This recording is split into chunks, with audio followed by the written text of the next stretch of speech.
Senhoras e senhores, 5 de julho, estamos aqui no plenarinho da Assembleia Legislativa, na reunião aqui, justamente Juventude Conservadora do Rio Grande do Sul. Os romanos eles foram dominados pelos gregos na cultura, embora tenham sido dominados militarmente. Tanto que os Paraclétos eles eram uma evolução do que eram os sofistas, os homens da retórica. Então, aqui, como nós enxergamos que existe uma cultura é superior à outra. Existe uma cultura que se encaixa mais empiricamente ao que existe na razão humana do que outras culturas. A cultura grega, ela começa a entender que o ser humano ele tem arbítrio sobre a própria vida. Como eu disse, isso só vai evoluir realmente na questão da patrística, principalmente com Santo Agostinho. Santo Agostinho tem um debate com Pelágios, isso eu vou abordar um pouco mais à frente. Então ali se estabelece que a cultura é aquilo que tem contato com essa lei empírica do homem, que advém da razão, e que existe uma conduta que é pedagógica, uma conduta que é altiva e que eleva muito mais o sentido da vida do homem. Ou seja, existe de fato uma superioridade cultural, tanto que os gregos conquistaram os romanos.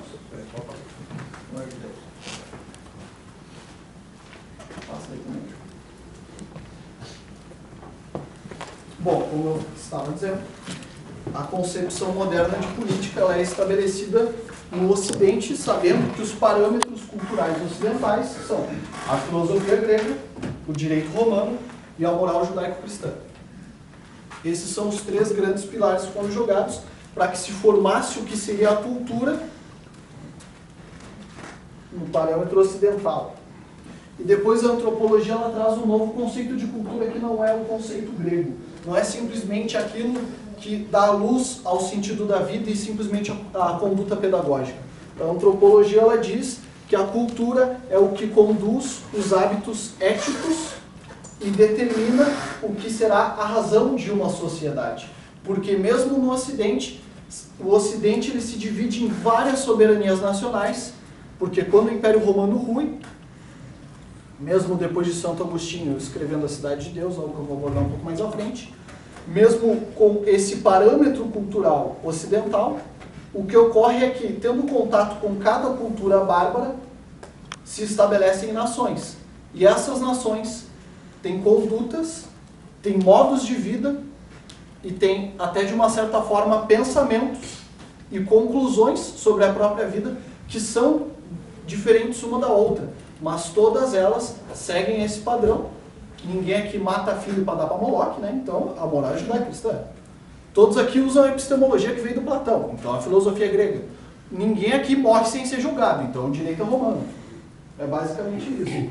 Então, para que se tenha essa nova concepção política, é preciso entender que existem as soberanias nacionais e que existem agentes, na era moderna, que talvez sejam maiores que essas soberanias nacionais. Um exemplo que eu cito é, será que o Walmart tem mais dinheiro que o PIB do Congo? Claro que tem. Então, será que para o Walmart não é fácil meter o bedelho dentro da soberania nacional do Congo? Olha o que é a União Europeia. Praticamente um passaporte dentro da União Europeia que pode transitar por tudo.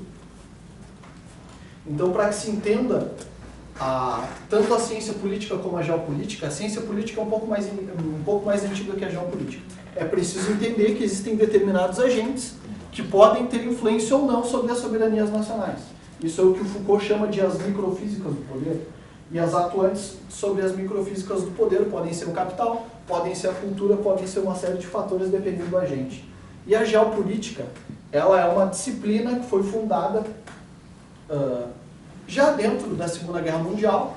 Existia um cientista, um estudante de filosofia e ciência política que funda a geopolítica chamado Carl Sagan. O que o Carl Sagan fez? Ele desenha para o Hitler um modelo para que se possa espalhar militarmente e ideologicamente o nazismo. Basicamente isso. Então a disciplina da geopolítica ela estuda elementos,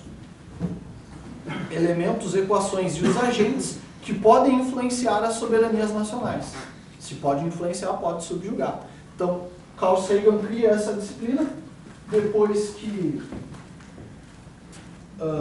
termina a Segunda Guerra Mundial, os cientistas soviéticos vêm até a Alemanha, recrutam alguns cientistas e os Estados Unidos, como nunca está atrás, começa a operação Paperclip, clipe de papel, e começa a englobar o que seriam as maiores mentes do nazismo e fundam a NASA, o que seria futuramente a NSA e o Pentágono. O Pentágono, no ano de 1998, ele tem uma produção para a Biblioteca de Quântico chamada A Nova Disciplina da Geopolítica do Pentágono, um novo mapa para o mundo. E aí que se inicia a ideia de nova ordem mundial. Por que nova ordem? Porque ordem vem de uma colocação hierárquica. Então, os Estados Unidos entendeu, talvez antes de todo mundo, que depois que termina a era bipolar, que foi a era bipolar, pós-União Soviética, se inicia uma era multipolar. O mundo se divide em vários blocos.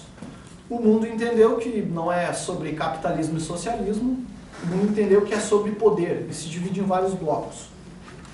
Então aí se inicia o estudo da disciplina da geopolítica e se inicia a nova ordem mundial, que seria uma nova hierarquia, onde não se teria um vencedor realmente hegemônico.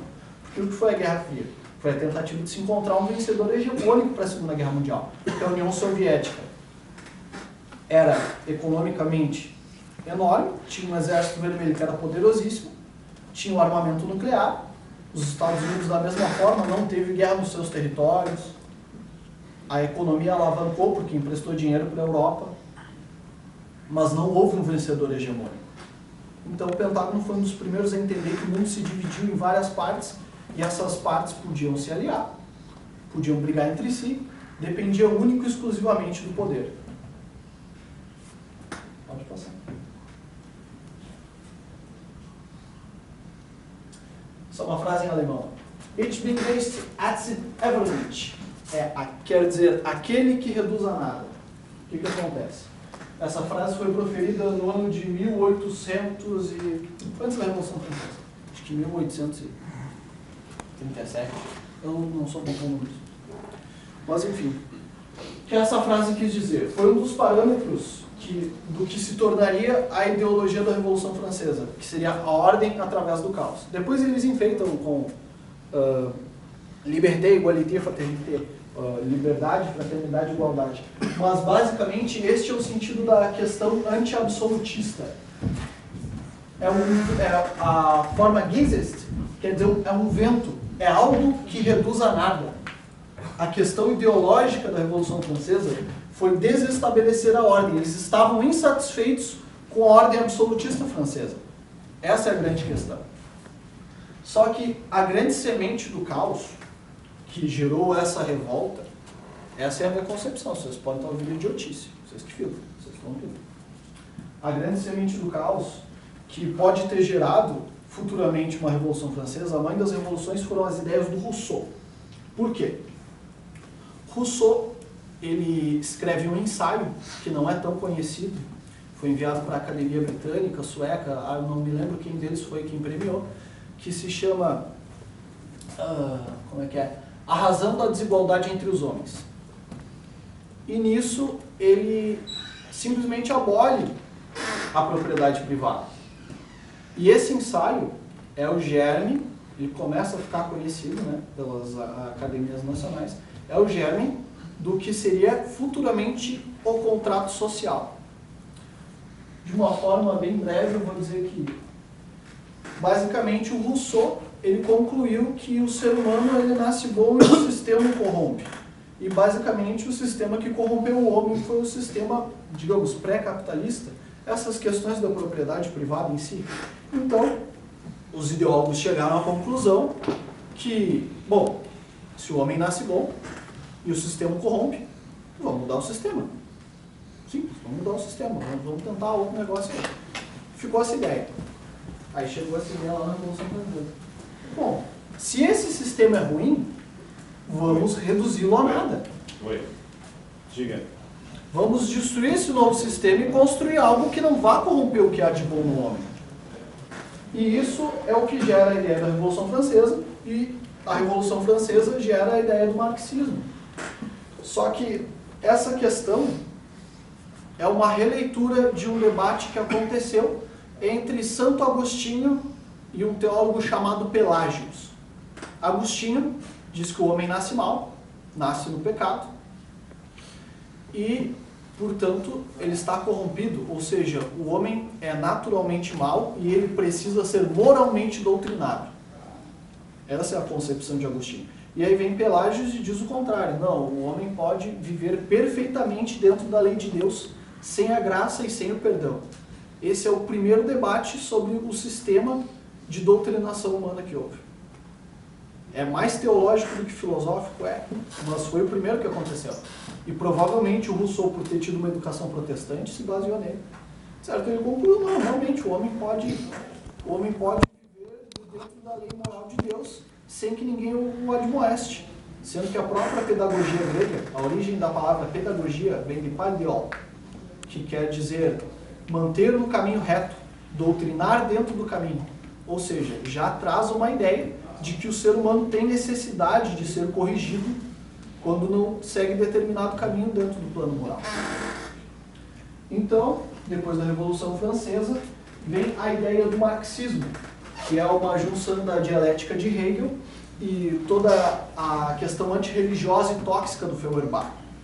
Feuerbach, ele conclui que a religião é uma forma de escravidão do homem e que a religião cristã, ela vai corrompendo o espírito humano e tira a liberdade dela.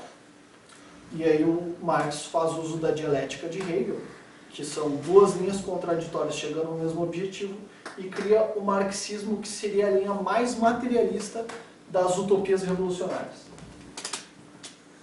Eu tenho uma opinião bem adversa de outros conservadores a respeito do Marx. Eu acho Marx um gênio. Por quê? Todo mundo que construiu uma utopia deu muita merda. Foram os atlantistas, todas as utopias eram teológicas antes do Marx. O Marx traz uma utopia ateísta que tem uma praxis, que tem como trazer na prática. Olha, o negócio é o seguinte, destrói a família, subjuga a cultura, mata quem for contra o socialismo e deu, é nóis, é paraíso. Ninguém conseguiu fazer isso. Então o cara tem a parcela de genialidade dele, ele não foi um idiota. Porque ele traz a primeira forma de paraíso na Terra, onde realmente se trazia uma maneira prática. Só que na teoria dele, ele diz que o capitalismo estava fadado ao fracasso, que uma hora se entraria numa crise e os proletários iam se revoltar e as próprias famílias iam se dissolver. Ele traz uma tese apocalíptica. Eu acho que isso aqui foi comprado, no mínimo. Então a teoria do Marx não deu em nada, mas alguma coisa sobrou dela. Tanto que é com isso que nós lidamos hoje. O que sobrou do marxismo foi o jargão de que é possível se constituir um paraíso na Terra. Se vocês forem ver as propagandas da União Soviética, todas elas eram pura utopia. Não tinham nada a ver com o marxismo.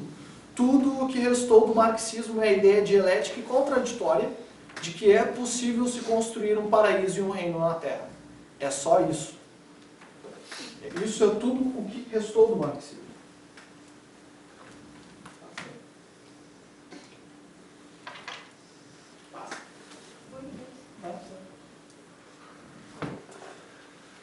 Bom, o parâmetro de cultura ocidental é a moral judaico-cristã, o direito romano e a filosofia grega. Depois desse período, que nós chamaríamos de iluminismo, depois dessas ideias iluministas e dessa nova utopia que o Karl Marx traz, a ideia do Marx, para que se consiga trazer um paraíso à Terra, é subjugar a cultura ocidental, para que se tenha origem no marxismo. Então, o que acontece?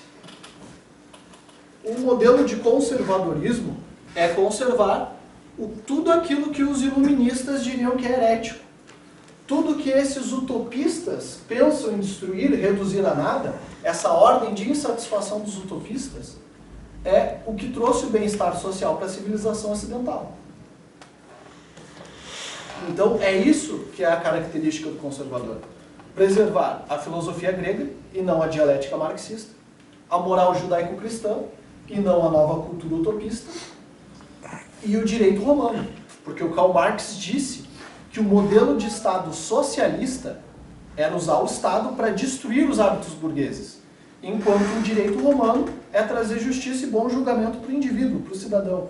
Então, a utopia do Marx contraria esses três pilares da civilização ocidental. Basicamente, o que o Karl Marx pede é que o Ocidente seja destruído para que nós tentamos construir um novo reino. Então, basicamente, eu trouxe uns pontos básicos do que seria o conservadorismo, que seria conservar a ordem e a liberdade. Conservar a ordem e a hierarquia e a liberdade. As nações, todas as soberanias nacionais, elas têm um padrão de cultura, geralmente têm uma língua, e também tem hábitos que a antropologia também encaixaria na cultura. Mas o que seria correto na Idade Moderna seria chamar de hábitos éticos. Então, conservar a própria soberania nacional e a cultura nacional e a família é uma grande característica de um conservador. Porque os liberais eles vão tratar essa questão da lealdade nacional e da soberania puramente como mercado. É benéfico para o mercado abrir as pernas para os chineses? Se é aberto, lá. Entendeu? Tudo se resume a mercado. Agora, quando se trata com os conservadores, o conservadorismo ele preza pela lealdade nacional, pela própria cultura e também pelo próprio mercado. Ele prioriza o próprio mercado, inclusive nas suas aberturas no protecionismo. E conservadorismo, como ele vem de conservar os preceitos da moral judaico-cristã, ela crê que o ser humano tem um livre-arbítrio e que o exceder desse livre-arbítrio é o mal, como Santo Agostinho traz no livro dele, Livre-Arbítrio, que é o debate com esse utopista teológico que é o Pelágios. Ou seja, os seres humanos têm um livre-arbítrio, eles podem fazer uso do livre-arbítrio para causar um mal alheio, para trazer o benefício próprio. E é nisso que se basearia a lei do conservadorismo. Por isso que geralmente o Estado conservador, e eu tomo como exemplo a Inglaterra, separa muito bem o que é Estado e o que é governo.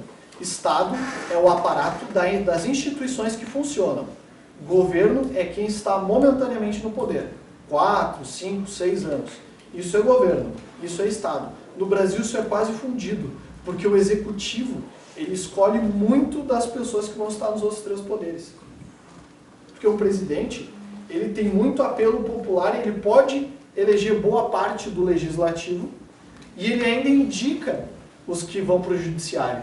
Então essa questão, essa diferença, essa linha que existe entre Estado e poder no Brasil é quase nula. Por isso que o Brasil é uma democracia tão fraca. E principalmente, tendo ciência dessa questão do mal e que precisamos de uma lei e de uma separação entre Estado e governo, porque quem vai chegar ao governo pode ser mal. O conservadorismo ele pede principalmente uma certa maturidade, porque é aquilo que a civilização ocidental construiu, além de se dar trabalho para conservar, se demora muito tempo para poder reconstruir. No nosso caso, né, porque aqui destruíram tudo. Aqui o Herbert Marcuse fez uma festa. Então, aqui tem o conservadorismo traz essa questão de conservar e produzir para o bem-estar da sociedade, da nação. Não simplesmente produzir pelo mercado e pelo lucro do indivíduo. O civismo no conservadorismo tem muito mais peso do que no ideário liberal. A satisfação estar com vocês aí, evento jovem, e começa assim, todos os movimentos começam assim. Começa com 2, 4, 8, 10, 20 e vai crescendo. E é muito importante ter noção do que é, como surgiu, como se comporta a política. Ele falou na Guerra Fria, os movimentos mundiais que tinham o Pacto de Varsóvia, que era o lado da União Soviética, e a OTAN, que está até hoje. O Pacto de Varsóvia reduziu bastante, até porque o leste europeu, por exemplo, muitos países passaram para a OTAN, que hoje é o grupo mais forte no mundo. É bem importante que se conheça, saiba como é que surgiu a política, como é que se pensa, para vocês terem opinião crítica. Opinião crítica é saber como se comporta o lado A e o lado Z. É assim que nós temos que formar opinião e defendermos as nossas convicções. É muito interessante, meus cumprimentos, são jovens. Eu, quando era guri, eu fui o mais jovem vereador em Cruz Alta, com 20 anos, eu fui eleito vereador. Depois larguei, participei de muitos movimentos de juventude. Aí fui para a televisão, fiquei um tempão fora e acabei voltando para a política. Porque na vida o que importa é ser útil. Se constrói uma base, faz um patrimônio, um dinheiro, e depois se tenta dar de volta o que nós recebemos da população. É sendo úteis. Sendo úteis é que nós vamos nos sentir gratificados no dia que morrermos. Fomos úteis à sociedade. E é isso que importa. E é isso que vocês jovens, hoje está assim, amanhã o dobro, depois o triplo e vai crescendo. O importante é acreditar. Tem que ter uma causa. Um exército onde tem uma causa que acredite é um exército inicialmente de soldados. E com a convicção, eles viram guerreiros. E um guerreiro vale no mínimo por 10 soldados. Temos que ter um exército de guerreiros que acreditem na nossa causa. E aí nós vamos adiante. Meus parabéns. Tenho certeza que vamos crescer muito aí, porque só empolga quem está empolgado, só convence quem está convencido. E vocês que estão começando hoje fazem parte da história da juventude no Rio Grande do Sul, do PSL. E parabéns a todos. Muito obrigado.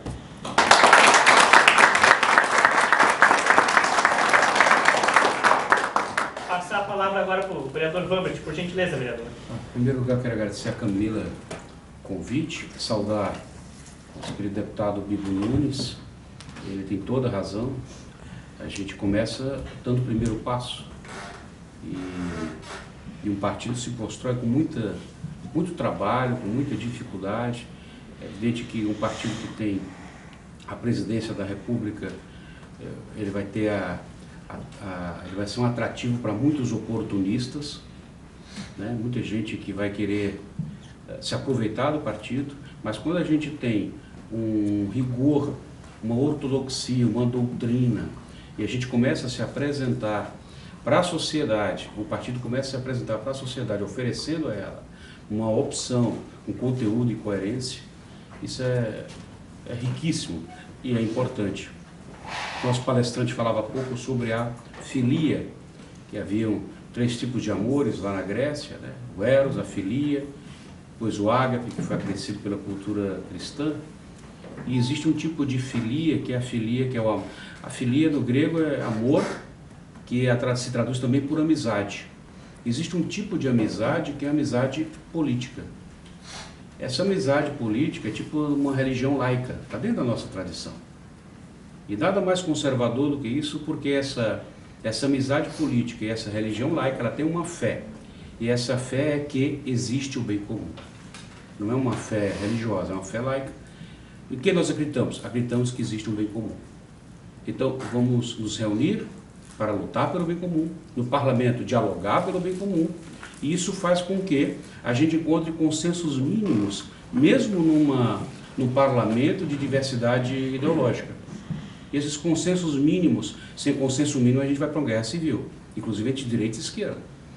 E mesmo entre direita e esquerda, há de se encontrar consensos mínimos que sejam para que a gente não parta para uma guerra civil, para que a gente possa realizar o bem comum. Então a grande riqueza desse encontro é a gente voltar às bases e os fundamentos da nossa civilização ocidental, que foi bem traçada aqui nessa conferência. Eu fico muito feliz, deputado, muito animado em poder estar num ambiente como esse, me sentir, mesmo sendo de outro partido, ter recebido esse convite carinhoso da Camila, me sentir à vontade no meio de uma construção como essa. E me sentindo em casa também, porque quem conhece a história da eleição, a história recente da eleição passada, sabe o que eu enfrentei para coligar com o PSL e poder oferecer legenda e também tempo de TV para a gente fazer uma campanha a partir do Senado. Eu lembro muito bem quando tinha esses áudios emocionantes aí entre a gente, quando o Heinz desistiu e nós ficamos meio que perdidos. Tem uma passagem no Evangelho que é: ataque o pastor que as ovelhas se dispersam. Está lá no Evangelho, né? Então nós ficamos alguns minutos dispersos, porque eu entrei em contato com os presidentes, tanto do DEM quanto do PSL naquele momento, e disse: olha, na minha opinião, a estratégia que a gente deve manter é não ter candidato a governador. A gente não ia ter candidato a Senado. Então passamos a ter um candidato a Senado e usamos esse tempo de TV para a gente fazer a campanha do 17. Foi o que aconteceu, acho que a gente cumpriu o nosso papel e permanece aquilo que eu falei, uma amizade política. De fazer com que, Bibo Nunes, eu me sinta em casa pelos mesmos valores. E na tua presença também, que eu tenho dito há muitos anos, eu e o Bibo coincidimos que a gente concorre nas mesmas eleições ao mesmo cargo. Né? Então, e sempre ele me ganha. Mas o Bibo Nunes é um dos homens mais sérios na política do Rio Grande do Sul.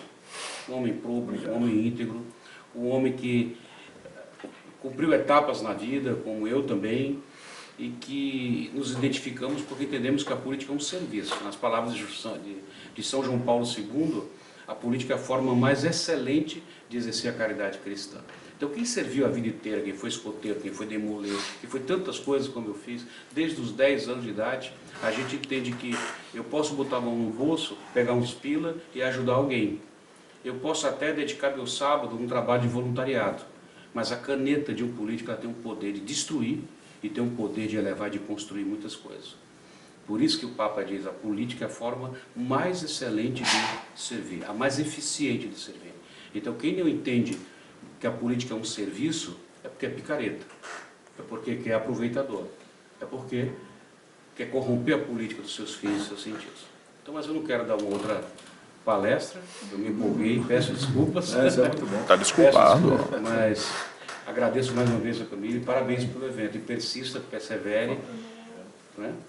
Porque nós vamos, eu queria ter convicção, eu já participei de vários eventos de juventude de partido, inclusive aqui, nesse plenarinho. Tenho boas lembranças desse plenarinho cheio de jovens saindo pela culatra. E eu acredito que com muito trabalho, com teu carisma, tua dedicação, isso muito em breve vai acontecer também. Parabéns e obrigado. Muito bom. A mesa é composta também pela Evelise, né? Beleza. Agradecemos pela tua presença também. Ela representa o PSL Mulher e gostaríamos de uma palavra com essa pessoa. Não tá subindo. É no gogó, Então, gente, é uma honra estar participando aqui. Eu fui convidada pelo PSL Jovem, tá? Pela Camila, pelo Iago. Agradeço plenamente estar participando aqui. Bom, eu não vou falar assim, né, tão bem quanto o deputado, vereador, porque eu ainda tenho muito chão pela frente, né? Estou mais aqui prestigiando e agradecendo a todos pela participação aí. E PSL Jovem, contem comigo, pro que der e vier, né? Não só comigo, Evelise Albuquerque, também com o PSL Mulher Porto Alegre, tá bom? Obrigada. Agora, para nós podermos finalizar, a palavra à nossa presidente Camila. Então, primeira vez eu acho que eu vou falar com tanta gente, né, Cléia? Vai, né? Enfim, deixa eu concentrar. Tive aula com o professor Lambert em Ciências Políticas. Pai, para! Ele quer que tu pare. Não, para não No santo de, como é que é? Ferreiro de Paulo faz milagre? Enfim, e é um prazer estar aqui com a gente e tive Ciências Políticas contigo. E bacana, desde ali. Gente, fiquei nervosa. Construímos uma amizade, uma admiração recíproca. Né? Mas enfim, a gente está criando a juventude agora e a gente está pegando jovens no estado todo e acho que a gente está compondo um time bem diversificado. Tem os mais ideológicos, que nem o Vitor, tem o pessoal que já quer mais ir pra rua, tem o Maurílio que quer... Onde é que tá o Maurílio?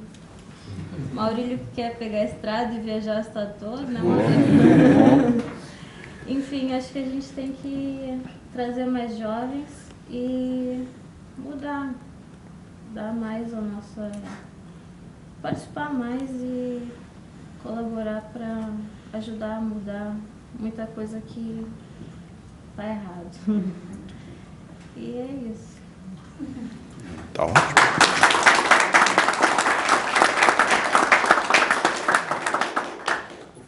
Aqui. Muito bem, muito bem, muito bem. Para nos próximos eventos cada vez mais estar levando mais para a juventude isso e está crescendo o nosso movimento. Então obrigado a todo mundo, pessoal. Muito bem, muito bem.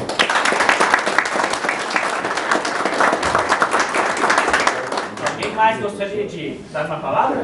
Muito jovens aqui, e a juventude, além de ser um estado de espírito, eu acompanhei toda a Guerra Fria, a queda do Muro de Berlim, e eu sei exatamente o que é o marxismo e o que se ensinou, que pegavam estudantes que eram do Julinho, do Parobé, levavam para estudar na Faculdade Patrick Lumumba, em Moscou, para depois difundir o comunismo. E isso destruiu muitas famílias, inclusive a minha.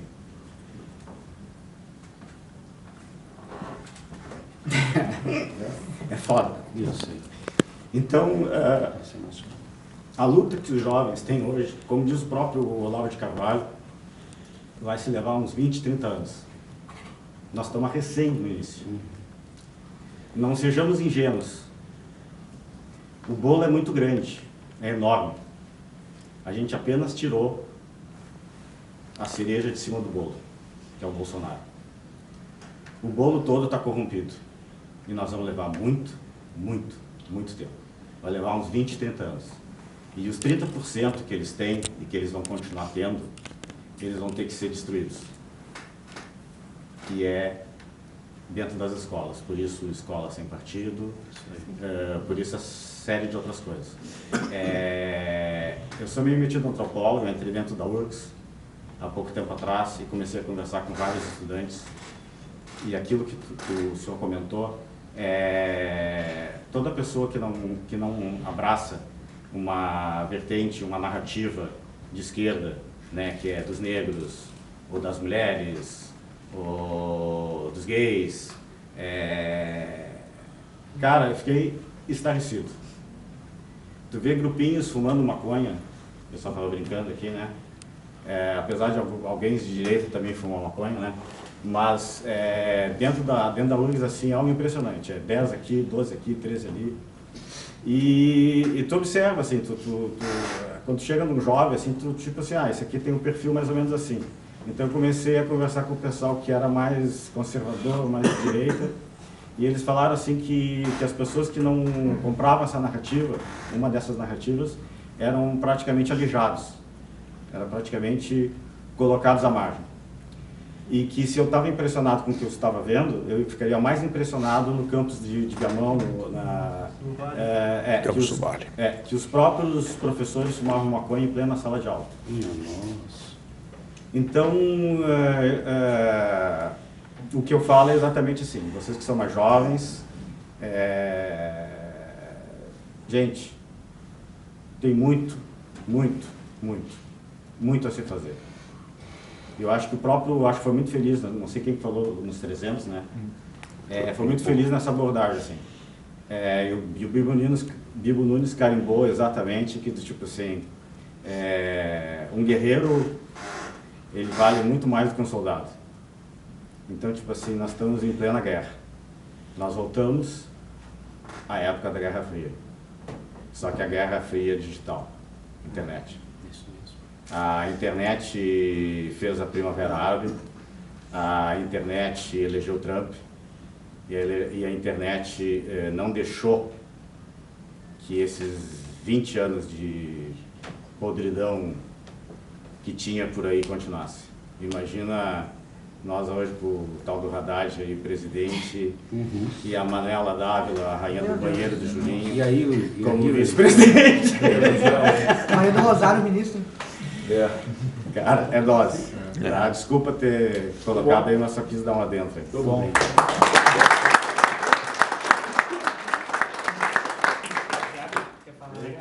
Sim. Gente, assim, ó, em nome do PSL Jovem de Porto Alegre, do nosso presidente e palestrante também, eu quero agradecer a presença de todos, inclusive dos nossos autoridades maiores, digamos assim, porque realmente isso aqui é muito importante, não só para nós que estamos à frente do PSL Jovem, mas para todos, e não só intelectualmente como historicamente. Eu acho isso muito importante, como o nosso presidente fala bastante.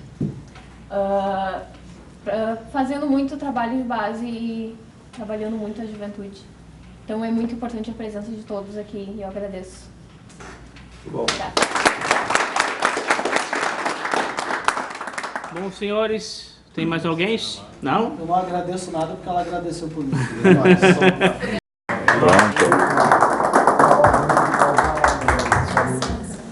Filmando. Perfeito. Boa noite, pessoal. Meu nome é Paula. Eu estou aqui representando o pessoal da Executiva Municipal de Esteio e venho aqui deixar um convite oficial para vocês da nossa apresentação da Executiva que vai ocorrer no dia 21 de julho, com início às 10 horas da manhã, com apresentação, exposição de carros clássicos e carros antigos. Às 11h30 a gente vai ter a apresentação da Executiva e convidamos a todos para fazer parte do nosso almoço, que vai ser realizado ao 12h30, a R$15 o convite, na Casa do Gaúcho, no Parque de Exposições, ali de Esteio. Então, à tarde, a gente vai fazer uma roda de chimarrão, vai ter apresentações culturais, com apresentação de capoeira, que são dos meus alunos do projeto social que a gente desenvolve em Esteio. Então, com muito carinho, eu espero todos lá e já deixo o convite para o pessoal aqui do plenarinho, do PSL Jovem, que estavam aqui fazendo a ação deles hoje. Muito obrigada e espero vocês.